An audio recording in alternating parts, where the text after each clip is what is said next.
Jonathan Ledgard, and I work for the BBC as their Formula One commentator for television.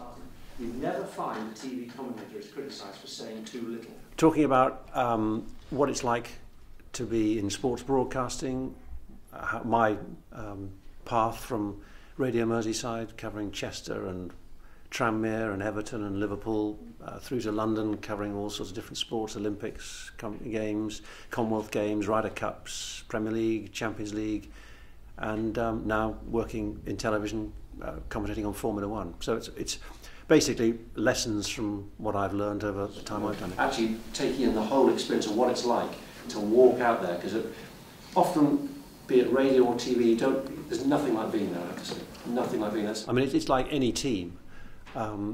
Just because Fernando Torres bangs in the goals for Liverpool, or Steven Gerrard's wonderful, or Pepe Reina keeps out shots from all angles, you also need the workers, the unsung heroes, and a television programme, a radio programme would not work, would not go out without the support of people in VT, the support of editors, APs, producers. It's a huge team effort, and I don't think no one should ever forget that.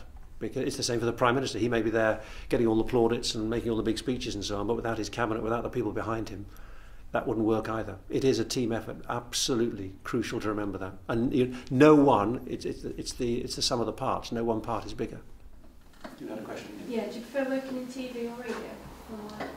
I've done more radio than I've done television. So, but what I found when I was offered the chance to do it, I could have stayed quite happily doing what I was doing in radio, very comfortable, and going to the World Cup and doing Champions League and Premier League. Never give up. As long as you feel you've got the talent and you've got the encouragement, you've just got to be determined, you've got to be obliging, you've got to be persistent, however difficult that might seem when things are going in a tough way. You're not getting the responses, you're not getting any positive feedback, as you might say. And also, I suppose, like any sports person, be lucky. Somehow be in the right place at the right time and just keep going.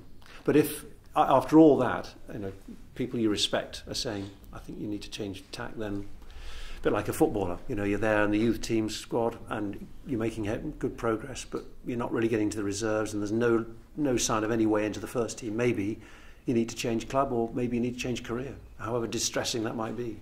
Always try and aim to do your best. Always, you never know who's listening. You never know who might say, tell you what, bear you in mind, that was very good. I've been very impressed. It's a great room, and it's light, airy, bright, inspiring, better than some of the places I've studied, I'll tell you that now.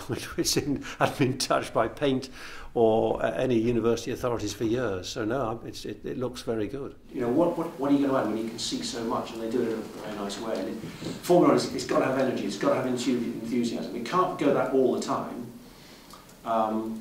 Because if you like that the whole time, then as I say, you've got nowhere to go when something really dramatic happens. And as long as I've haven't made too many gaffes, haven't committed too many howlers, and as long as the students have found it useful, I'd come back absolutely. Because you want to give something back. I know what it's.